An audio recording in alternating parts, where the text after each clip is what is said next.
This work was performed by, can you hear me? It's not working. Okay.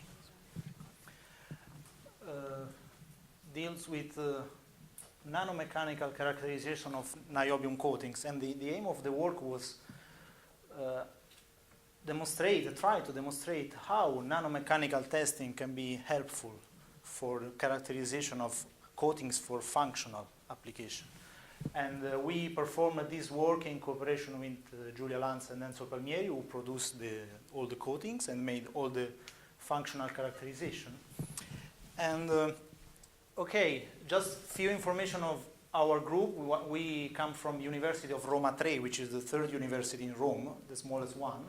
And you can find information on these two websites, so www.stm.uniroma3.it and www.lime.uniroma3.it. Lime is the Interdepartmental Laboratory of Electron Microscopy. And okay, so you know the problem. The problem is well known. We want to understand why the performances of niobium coatings on copper are different from the ones of bulk niobium. And it is really a material science problem, because we know that many microstructural, morphological aspects can affect the functional behavior of such coatings. Let's say roughness, morphology of the interface, thickness of the coatings, thickness, homogeneity, density of the coatings, grain size, crystal growth angle, down to residual stresses. And all these aspects are related to the deposition parameters. There are many papers dealing with this study of the correlation between the process parameters and the properties of the coating. So another aspect is that the quality control measurements, let's say RRR and TC, are usually performed on niobium film deposited on quartz substrate, while the cavity is made of copper. So what we want to underline is that very often it's necessary to verify that the microstructure of the coatings are similar between coatings on copper and coatings on quartz, which seems to be trivial, but it's very important, because if you have different microstructure, you cannot compare the results, and you cannot assume that the results you have on quartz are similar to the ones you have on copper.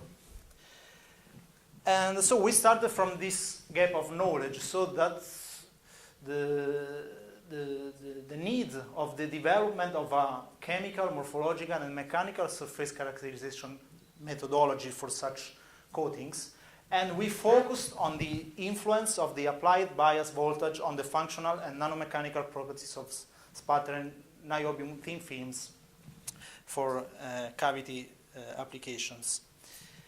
So the aim was to verify the influence of the applied bias and the nature of the substrate on the microstructural and nanomechanical properties of such coatings, to establish a correlation between the functional performance RRR and TC and the observed microstructural mechanical properties, and to verify how nanomechanical characterization can help in the characterization and quality control of niobium coatings.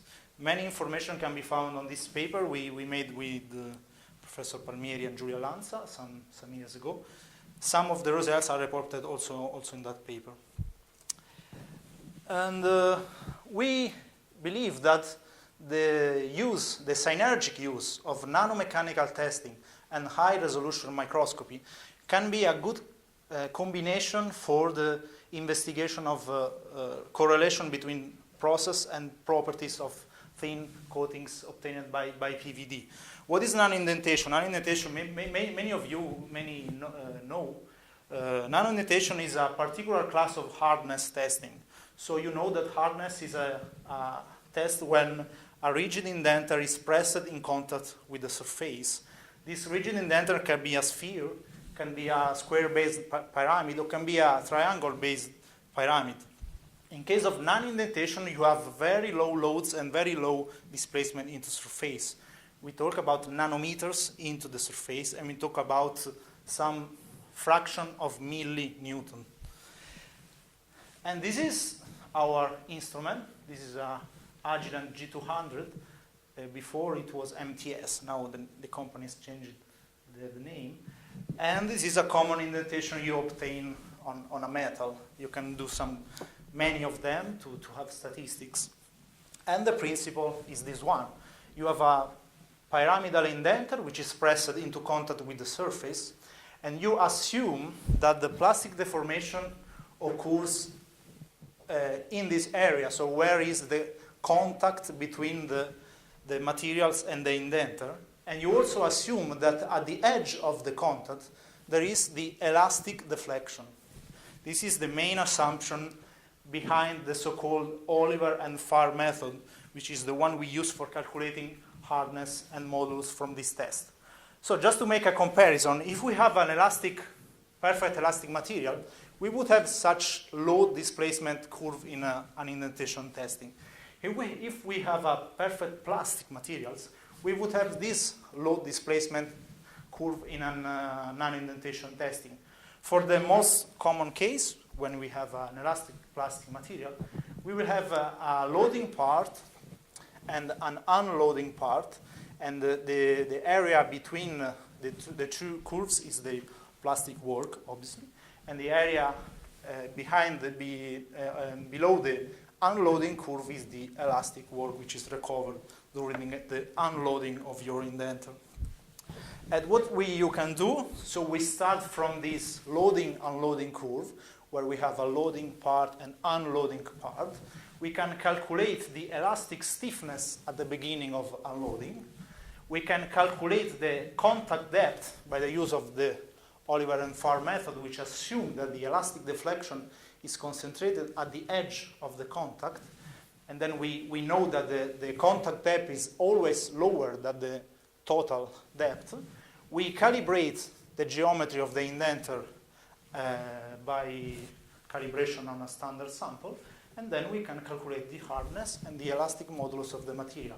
This is the standard definition of hardness, so it is the contact pressure that happens during indentation.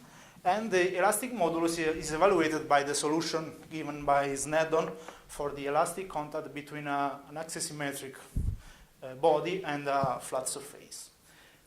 And for engineers, this is a very useful relation because you can have an idea of the yield strength, which is 4 metals, 1/3 of the hardness. And you can calculate the elastic modulus of different materials, because this one is take into account also the elastic deformation of the indenter. So you must calculate the elastic modulus of your sample by knowing the elastic properties of your indenter, which is diamond usually. And this is a nice application of quasi-static indentation. If you have a multi-phase materials, you can make a grid of indentation and then have a microstructural observation of what the phases are distributed for a multi-phase material. This is just an application. Another step towards is imagine to superimpose an excitation force over your nominal force. So imagine to make the indenter oscillating. And model the system, taking into account the spring of the frame, taking into account the stiffness of the springs, so the stiffness of the frame and the stiffness of the springs, and the damping of the displacement sensor, the mass of the indenter. So you can solve this dynamical system, and you can use the so-called continuous stiffness measurement. So you can have a continuous function of your stiffness during the loading of the indenter in the material.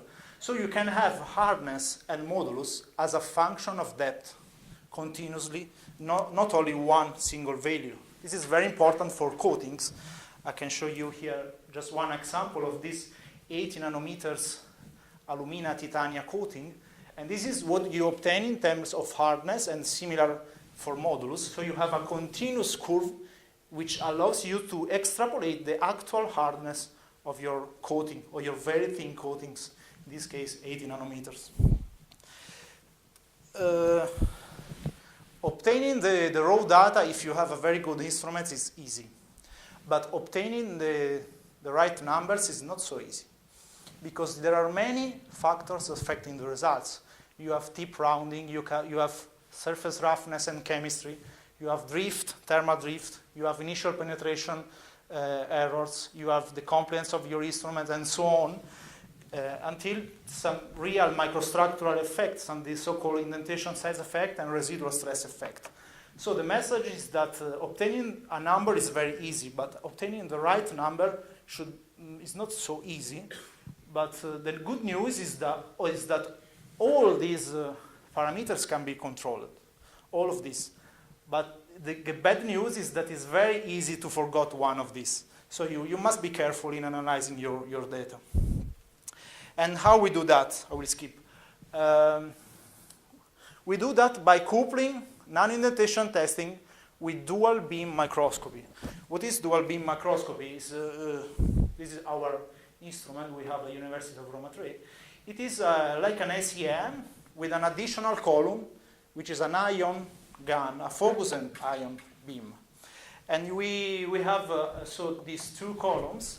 The first one is a high resolution SEM, so you have a resolution of 0.7 nanometers, very, very, very good.